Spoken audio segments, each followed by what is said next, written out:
ideas email. You're recording already. Yeah. No. Well, there's the ideas email that you sent, right? Which is,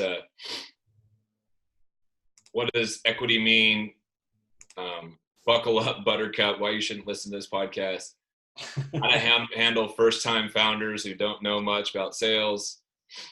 Should everyone report to the CRO? How the name "Fuck You, Let's Be Friends" was created.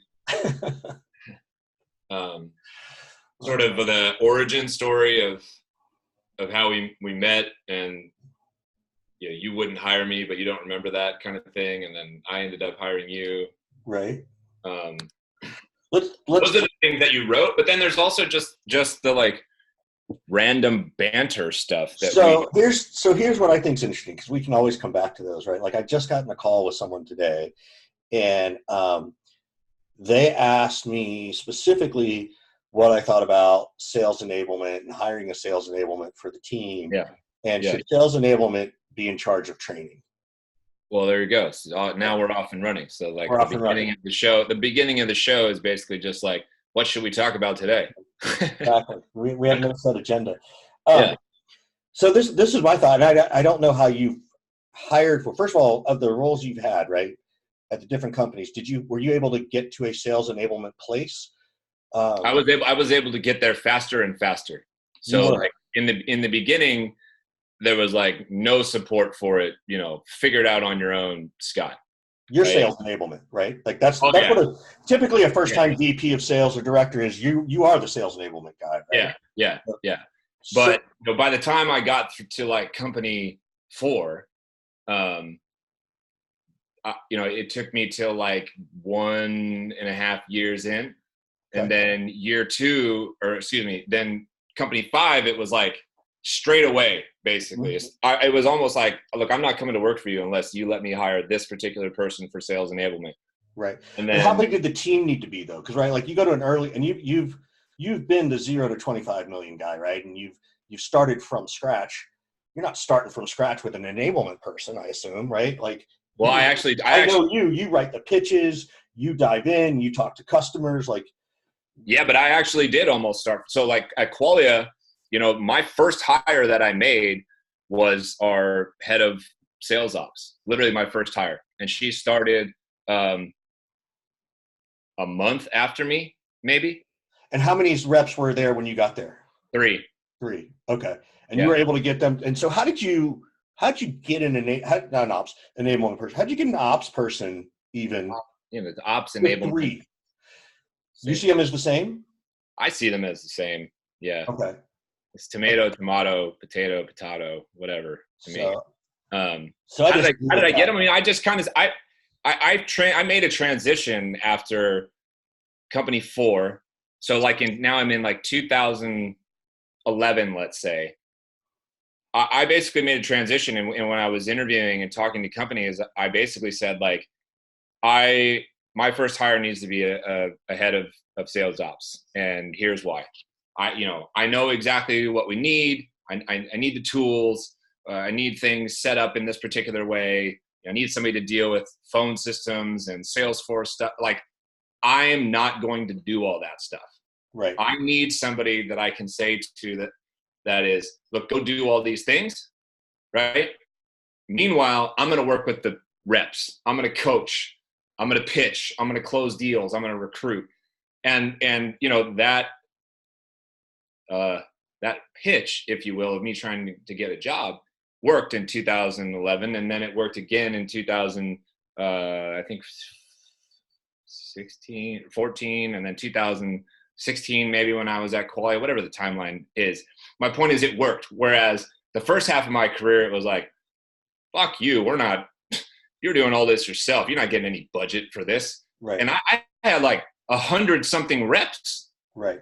And I was getting no budget. And these reps were in 3 or 4 different cities, in 3 or 4 different offices, and I got no enablement budget. Right. So the shift happened where I started to get, people started to respect that response and let me fulfill it. Yeah. Well, I want to pause there, because I'm going to ask you some questions, because I know how some people will be thinking. One is, it feels very similar, and it feels like, and I don't know if you pitched it this way, is that it's like when you have two co-founders, and one is the CEO and he or she is the technical guru. And then you have this other co-founder who's the COO who handles the business side, right? Where sales might report up to that COO. Yeah. Oftentimes co-founders don't like to have those two different titles because their egos, they don't want to have a CEO, but that feels to me a little bit like what you were able to remind them of is, look, you need me to be this salesperson. We need to hire an ops person to get this infrastructure in place, right? Yeah. But, and you even said a minute ago that you see them as the same thing, tomato and tomato, but even in your own execution, I don't see it that way, because you were saying, I need this ops person to go do systems and get this built and get my Salesforce stuff, and I'm going to go pitch, and I'm going to be the trainer, and I'm going to close deals, and I'm going to work with the team. So do you still see them the same, or now that I've called it out, or you're like, oh, now I see what you mean in the difference? Well, I do see what you mean now that you call it out, but it's all still, to me, sales operations / sales enablement. I guess it's just in the beginning, I still have time and bandwidth to do training and coaching because the team is small enough. But at some point in time, as the SVP of sales or CRO or whatever, right, I have to let that stuff go. Oh, sure. Right. And so, I think I hang on and do some of that stuff as long as I can, partially because I really like it. Mm-hmm. And partially because I see some of these other things as like very much more outside of my skill set. Mm-hmm. And I'm self-aware about what I can and cannot do and do and do not want to do. Right. Right. And so I'm like, oh yeah, you're taking over all this stuff that I don't want to deal with and I don't know how to deal with. You did that with me when we first started working together. You let me run with it. So, well, one of the things you have to get good at is delegation. Yeah, we'll talk about that one. But here's I want to come back to this other thing, because I know someone out there will kind of go, wait a minute, you had hundreds of people in multiple cities and you had no ops person. Yeah. Someone's probably going, no way, not possible. Like, without sort of, and we're not trying to bash any company. Like, this is just sometimes what happens in the business world, particularly the startup sector, where you don't always get the resources you want. So how did you manage that? Like, what did you do? Some of those resources weren't even available. Right. Hey. Hi. Hey, everybody. This is how we do stuff. My son, Caleb. Yeah. It's like 33 degrees outside, so he's bundled up. Hey, can you imagine a world before there was an iPad?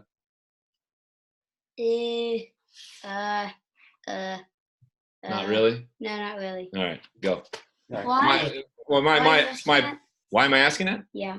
Well, so, as shocking as it might seem to some people, there was a sales world before sales enablement and sales operations.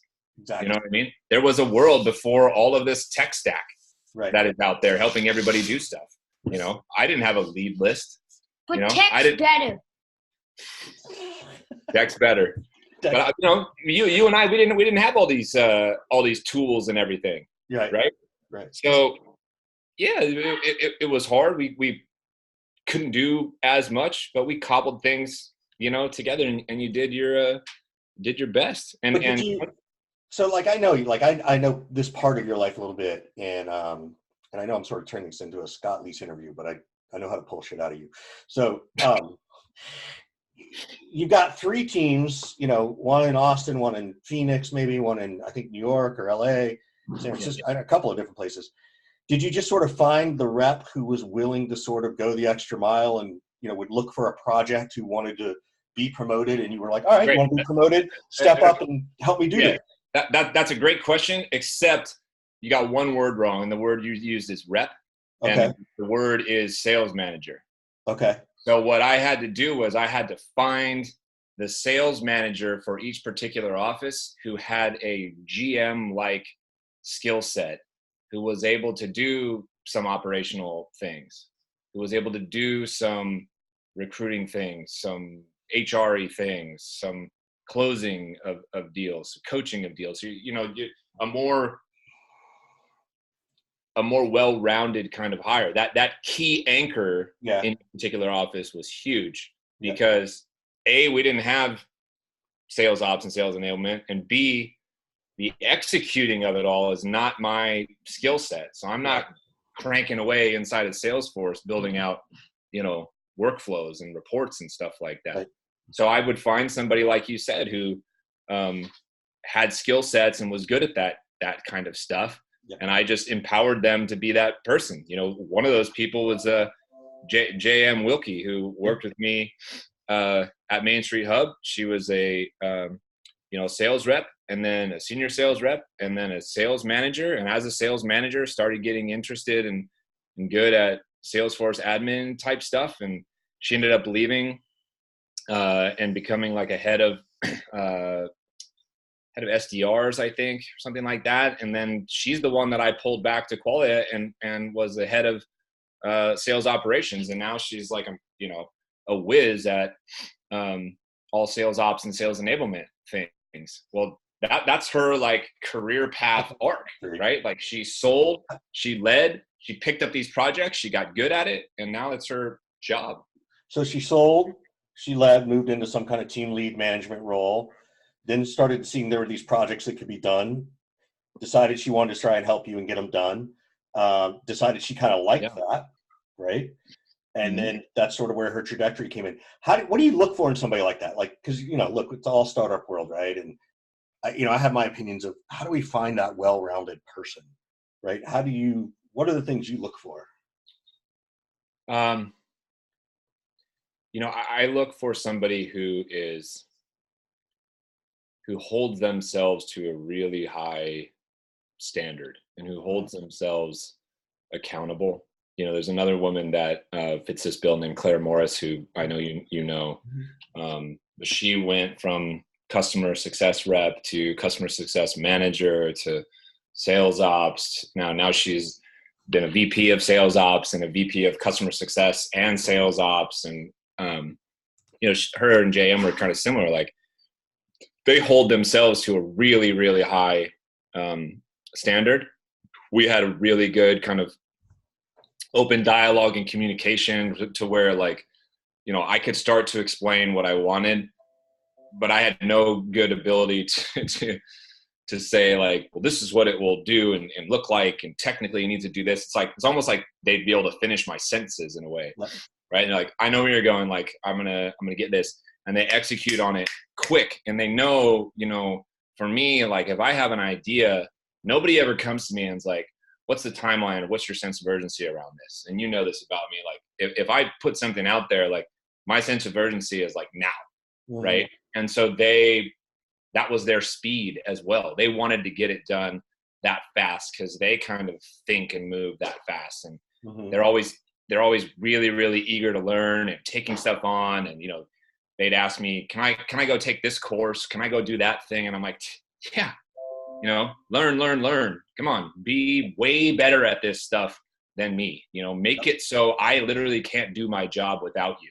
Right. And I got it. So those are the things that I'm like, that I'm looking for in that regard. Help me tell these stories that I need to tell through data to reps, to, the founders, my bosses, to the board, to whoever, right? Help me tell the story through data. That's a great line. The story through data is exactly what we're all looking for, right? I think you summed it up nicely. Coming back to sort of the original of this, right? So the gist of this conversation actually occurred because someone was asking me, who do I think enablement should, what should enablement do? And my advice to this person, I'd be curious to know what you think, or you drill down on me, is that I told them that I don't think enablement should at all be in charge of sales training. Like the line man training. What's that? In charge of any type of training whatsoever? No, probably more on the coaching side than the training side. Well, what are you differentiating between coaching and training? Live and on the floor with them. Right? Okay. So you would not be a fan of a sales ops, sales enablement person going on the floor and explaining to a rep, like, you're managing your pipeline wrong. Here's why. I'm thinking, that I totally would want them to do. The operational side, yes. I'm talking about the straight up, how do I have a better conversation? How do I engage this prospect or customer? Right. Okay. To move them forward. I mean, my sales ops people don't do that. They don't coach that stuff. That's sales pitch. Right. To me. But is that it? But would you let an enablement person, right? Because enablement's coming along, and we might need to define it a little bit. But enablement in theory seems to be this piece of the sales trainer, the coach, the person who's going to teach everybody the same content throughout the company or throughout the sales org. That's a sales. To me, that's a sales trainer. Right. Okay. And that falls under. In my orgs, the sales trainers have reported to me, not to the head of sales enablement or sales ops. Gotcha. Okay.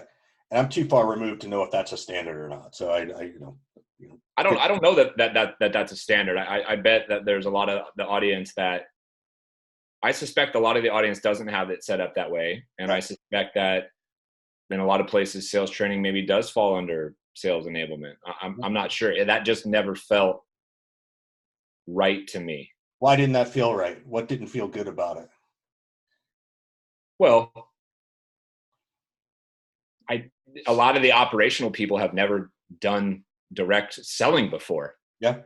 For one. So I'm uncomfortable with somebody who's never done direct selling being, solely in charge of like how to deliver the pitch with the right tone and cadence and that kind of thing. I'm 100% comfortable with them holding people accountable and teaching them the process. Like my sales ops team were like, hey, Richard, dude, you haven't called, 30 of these leads here in your pipeline for 400 days or something like that. You know what I mean? Like they're always the sales ops team is like always giving this kind of information to the reps and the managers and things like that. So I mean, don't you think that part of the problem is that nobody knows what the hell the difference is between ops and training and enablement? I mean, look at me. I've been doing this, and sometimes it feels the same to me. That the more we talk about this, I'm like, well, maybe that's not a piece. I think that's like a huge part of it. Don't you think? I agree. Which is interesting because, you yourself even said, well, I think it's all the same thing. And I wonder if you see it that way because that's just how you allowed yourself to experience it. Right. Possibly. And to some extent, you were conditioned to experience it that way because you weren't allowed to have those resources, even when you had, 100 reps or 200 reps. Right. So I'm also so damn old that, the first term was sales ops. So now there's like this new term of sales enablement. And I'm kind of like recoil, like, oh, come on. What are you renaming the thing for? You're confusing me. As you know, I'm a little older than you. And I remember when sales ops first came around and I remember this is post when I worked with you, you would hire, I was working for you and we would hire a training class, right? We would hire the next whatever. And I left that job and the next word I heard was onboarding. Here's your onboarding program. I'm like, what? Yeah. Onboarding program. I know. Yeah. There's such thing as onboarding. Like, show up and here's how you start. I'm going to train you for 2 weeks. Like, include some operational things and it's going to include some things. I'm like, what is this onboarding? So these buzzwords. What did they call sales ops before it was called sales ops? I don't even know, man. I just think it was considered management, right? Yeah. And I think the industry got to this place, and I still see it where people say sales manager, but we become so stacked to death, so reported and dashboarded upon that management is now about managing the data and not managing the people anymore. Right. And that's where I see. Do you think that's why? Do you think that's part of the reason why so many sales orgs are so screwed up and so many reps are so unhappy and disgruntled? Because nobody pays attention to people anymore. They just pay attention to the data. Well, I see it differently. I see it that they're getting way more attention than they ever got. Way more to the tune that, I'm a Gen Xer, right? I think you're either a closet Gen Xer or a closet millennial. You got one foot in each closet. So I'm 42. I got to be a Gen X. I don't know where it cuts off, but I think that, what millennials and Gen Z, and this is why I love working with them. And for those who are listening, like, it's not your fault that your bosses are idiots, that people of my generation are stupid, but it's not your fault. I promise it's their fault. But what I see happening all the time is that what millennials and Gen Z see as training and coaching, I would have seen as micromanaging. Mm. I would have easily, in a heartbeat, been like, don't tell me how to do this. Don't tell me how to do this. I still have this. They're much more open to that kind of feedback than you were. Totally. I mean, you've known me for, a long time now, and you probably go, oh yeah, I've seen you do that. Like, I've seen you kind of turn on that, like, don't tell me what to do kind of thing. Yeah.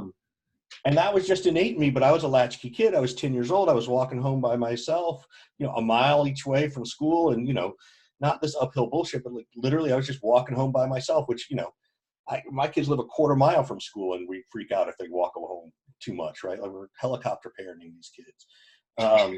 The irony there is that my kid just walked home from school and walked in the door and got on camera. Excellent, which is fantastic. My kids, a million ways you and I are different. Well, the boys do walk home from school now, and they might, the boys, they might stick their head in there, might not. I don't know. They would have engaged like Caleb did, but if Caleb was there, they'd have sat here and we could just let them talk fantasy football or something. They'd enjoy that. But then we'd be exploiting our children, and we get yelled at for that, and blah blah blah. Yeah. Anyway, so millennials and Gen Z, I think, and rightfully so, they're sort of demanding this, like, you need to teach me stuff. Whereas our generation didn't get it, and we love to say, well, I don't understand why they can't just roll up their sleeves and get it. It's because it doesn't work that way anymore. That's not how the world does. And more importantly, why does the world need to work that way? Just because you had a shitty upbringing of sales leadership means you should pass on that same shittiness? Like, I don't see it that way. So that's the part I love about what you and I do and working with people, and to all the Gen Xers who are listening, cut it out. Like, stop. You are acting way more entitled as a Gen Xer than the millennials do, right? Just because you've done it doesn't mean you get to be entitled either. So stop it and just help each other. Be human. So, off my soapbox. But I think people, you think people are getting as much human coaching though? I don't. I think they're getting more. They might be getting more coaching, like you said, but it's so data driven and so process driven. Like, I don't know. Well, one of the things, especially in the last, I don't know, 5 or 6 years, I focused a lot more on just people and life coaching, and less about data and more about, like, how do I help you navigate this life and this career and this situation? And, I think that is one of the things that has set me apart a little bit. And one of the reasons why, I'm a better leader now than I was when I, was working with you, and a better leader now than I was 3 years ago, and whatnot, because I think I dig into some of these things and spend time with people and have these tough conversations just about life. And I don't think enough people do that anymore, So there's a part of me that's like, yeah, the data is there, telling a story, but like, I got this operations person over here, like, I'm going to let them tell that story. I want that story to be told, but I'm going to let them tell that story. Mm-hmm. I want you to tell me your story as a human. How the hell did you get here? Where did you come from? And I'm going to tell you my story. This is who I am and where I come from and how I think. Okay. Well, how can we both get done what we want to get done here and help each other out along the way? Do you feel like that's common or uncommon in the places that you go? It's never common, Why? Why is it not common? Because we've been hiring extroverts for sales and sales leadership. Extroverts don't think that way. Introverts think that way. That's the biggest difference I see. And there's different levels, there's sort of. I mean, me, I'm definitely more introverted than extroverted overall. But that's your real persona. Sometimes I see you in your sales world and you're a little bit more. That's different. That's like going to character, right? I know. So what I'm hearing you say though is like that line of thinking where I'm trying to coach people on a human level. Mm-hmm. Maybe it's easier for me because my natural state is more introverted than extroverted. Look, neither one. Well, you're the closest of the psychologist experts with your undergrad degree and stuff, but I don't think extroverts are always looking for execution is what it feels like to me. Right. and rightfully so. They can be good at that, right? That's why they can power through.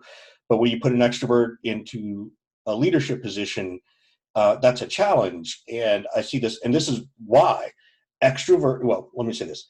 Oftentimes, salespeople, not even introverts or extroverts, salespeople get promoted because they're experts at the product or the process, right? They've executed. You know what they're not experts at? Supporting other people. Yeah. Unless it serves their purpose, which is, to make a commission check, right? And even then they miss. And so there's all these people, and I was one of them, where I busted my butt, thinking that's what it took to get into management. And then I got to management. I was like, wait a minute. Nobody told me how to, like, literally I've had to have conversations with people, about the dead pet, taking 3 days off for the dead pet. Or I had one employee once who just had a body odor issue, and it was just, I had to say something. It was, nobody coached you on that. Like today, I don't even know. I mean, you call your HR person, maybe, if you think about it, but nobody teaches that stuff about how to talk to humans. And I think, I do like, so to answer your question though, is I think we're getting closer and closer to human, right? We're taking there's a little bit of a curve happening right now with the tools that are out there, which are great because I do think they help, right? But ultimately, as a human being, I don't want to be coached by a machine any more than my kids don't want to be parented by a machine, right? So all the tools that are out there are great, and they're super helpful, and they do allow for better. When you do coach, you can have better conversations and get into it quicker. But like everything else, if you're not careful, the tool will mess you up as much as it could help you. Yeah. I mean, how do you see it? Well, I think that, and there's also so many damn tools out there, you don't even know which one to pick and which one is actually messing you up. Right? Yep. Sort of tech stack overload. Yep. Right? Yeah, we need to go on a diet. Tech stack diet. Yeah. Well, is he making fun of my head again? Go. Yes, Okay. Go. Okay. Yeah. You're not camera shy. No, not at all. This is what we do. We have families. So coming back to this, like, what is your thought around that? Like, are we going too tech savvy on the coaching? Do you think the coaching's not happening enough? I mean, I remember, I worked with you and you had 60 or 70 reps, and, you would have we were 5 or 6 of us managers, and you would literally text us, on the phone. You'd be like, get off your CPU. Like, go spend time with get off the computer. Go talk to people. Yeah. Talk to your sit next to. No, I don't. I think coaching your own team. Go coach another team. That's one of my favorite. Go coach a team for a day. Yeah, I don't know how many other people did this, but I at Qualia did away with having team quotas for managers. I don't know if I told you that. Mm-hmm. So all of the sales managers and we had one number. I no longer enjoyed a scenario where Richard was like, well, I hit my team's goal. Sorry, we didn't hit the overall team goal, but like I did my thing. Right. I no longer was interested in the scenario where Richard even had to hesitate for a second whether or not he should go help Caleb over there on Scott's team, because he wasn't necessarily going to get paid on it. So, that's an example of the evolution of me, at least, and how I manage and how I thought of things, and how I tried to make it easier on some level for people to get coached and for people to give coaching. I don't think there's enough of it happening. I worry that it's going in the wrong direction, even though there's more tech and sometimes conversation and dialogue about it. I've been on all these floors. Mm-hmm. I've been on them, whether it's my own or whether I've been,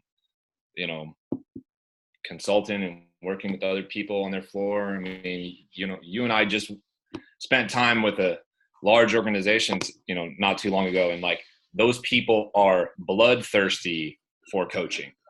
Yes. They're not getting it. Yes. Right. And that's not a resource constrained organization. No. I just don't think that they get it. I think we're becoming more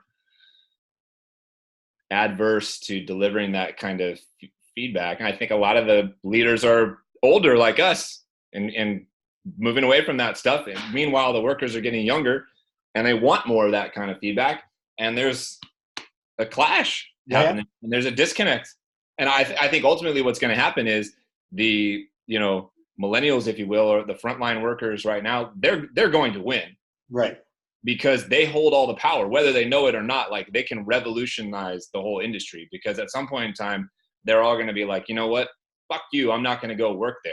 I'm not going to work any place anymore that doesn't give me the support that I need, that doesn't give me the coaching that I need, because I have a million different options that do offer this kind of stuff. So I'm not even going to deal with you anymore. And that reckoning is coming. I think it's already starting to be here. I think that's where your best reps are going. And they should. And they should. What, I get those, we got that question, last week, like, what should I do if, my organization is not giving me that stuff? And I'm like, fucking leave. I said, leave. That's what I would do. What are you waiting for? Yeah. What are you doing? There's thousands of other places in your town probably that will give you what you're looking for. The only reason they don't do that is because we haven't stood up and said enough is enough. We haven't made them feel the pain yet of not changing, Yeah, I think that's part of it. I do wonder, and again, this is generational, and I wonder if it's the same thought but a different definition to, hey, let's be happy we have a job thing, right? Like, are those millennials and Gen Zs are the children of parents who struggled, in the last 10 years. And so is there a different kind of fear to some extent of, hey, let's, do this, let's do that, or I'm too concerned about my resume. I got here, I've been here 3 months and I realized I hate it, but now what happens if I jump, which is, don't worry about it. Nobody's going to care. You don't have to put I think you and I are unqualified to answer that, because we're not millennial, but I've been working with them in the trenches and having all these conversations, and they definitely express fear and concern over the optics of job hopping. But I think only because there's so many sales leaders still that care about that kind of stuff. I don't care about it at all. Right. Don't. I assume one of two things.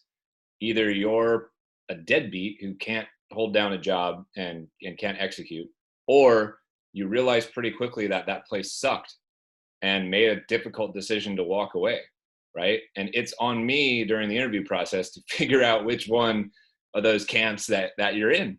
And, the best thing you can do, I think, is go to the interview and be like, I know the optics. I was only there 6 months. I got to be honest with you. I wasn't getting what I need. And the reason I'm not there anymore is because I'm taking control of my life and I'm looking for a place that delivers X, Y, and Z. Tell me how you handle X, Y, and Z. And they flip the script on me and I'm like, okay, I get it. Right? That's how Scott hires you. I wish more people would come in with that kind of attitude and be less apprehensive, or, be less confident about it. Just freaking own it, man. Just own the story. I think we should do that. I think we should, for the next session, because I know we got to wrap up in a minute, but I think a really good one would be how would you do interviewing? If I'm a sales rep, how do I go to interview? And tune in next time, episode 2. Yeah. How to interview, right? Because you and I both love interviewing. We love the whole process of it. So. All right, brother. Hey, love you much. Love to the family. Same to you. Talk soon. And we'll do it again. All right, bud. Bye.